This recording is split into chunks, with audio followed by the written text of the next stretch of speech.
Now let's talk a little bit about the Unit 14 post-lesson assessment for the adult course on bank failure, liquidity crisis, and insolvency, and the objectives of a commercial bank: profit, liquidity, and security. So the first question is, what is a bank run and what is a liquidity crisis? So when a bank does not have enough liquid assets, i.e. short-term assets, to meet its short-term liabilities, this is what's called a liquidity crisis. Typically, when the investors recognize this, panic sets in. And there's typically a bank run where everyone tries to take back, not investors, depositors. Typically, when the depositors recognize this, panic sets in. Everyone tries to get their deposits back, increasing the short-term liabilities on the short-term assets via the deposits being withdrawn. What is insolvency? Now, this is when the bank does not have enough capital, that is, shareholder funds and retained profits, to offset any losses in asset values, such as loans that are defaulted on or other illiquid assets. Remember, when advances and investments, especially long-term investments, go bad, they are offset by capital, not the other liabilities. This means that in a situation where the bank owns more liability than it owns investment, the bank has become insolvent because it cannot pay off its liabilities. The balance sheet no longer will balance and the bank will fail. What is systemic risk?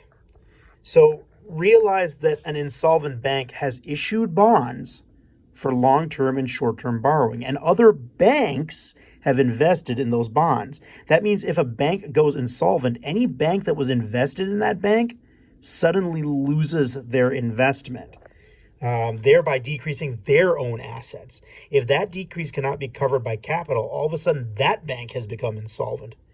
Systemic risk means that if one bank falls, many more could crumble like a set of dominoes.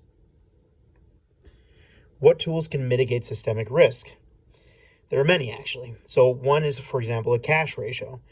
Putting into place a cash ratio forces the commercial banks to keep enough cash on hand to meet all their short-term liabilities. This directly reduces the risk of liquidity crisis as well as bank run because you have the cash on hand.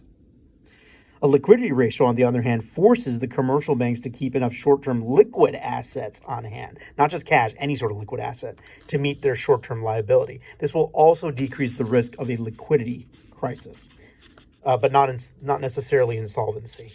Will help. You could use a leverage ratio. This looks at the ratio of the capital, that is the retained profits and the shareholder investment, against any long-term investments. This, in theory, can reduce the risk of insolvency by making sure that you have enough capital on hand to cover any long-term investments that go bad.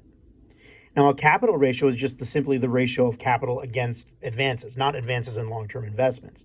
This does make sure that a bank has enough capital to offset any loans that go bad, again, reducing the risk of insolvency. Or you could use the reserve requirement. This means that some cash should always be on reserve at the Fed.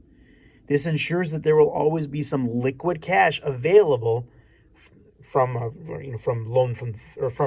being administered from the Fed in order to offset any depositors in the case of a bank run, and so can reduce the risk of a liquidity crisis. What is the primary objective of a commercial bank? Maximize profit for a shareholder. Now, to do this, they're going to be borrowing short-term and lending long-term.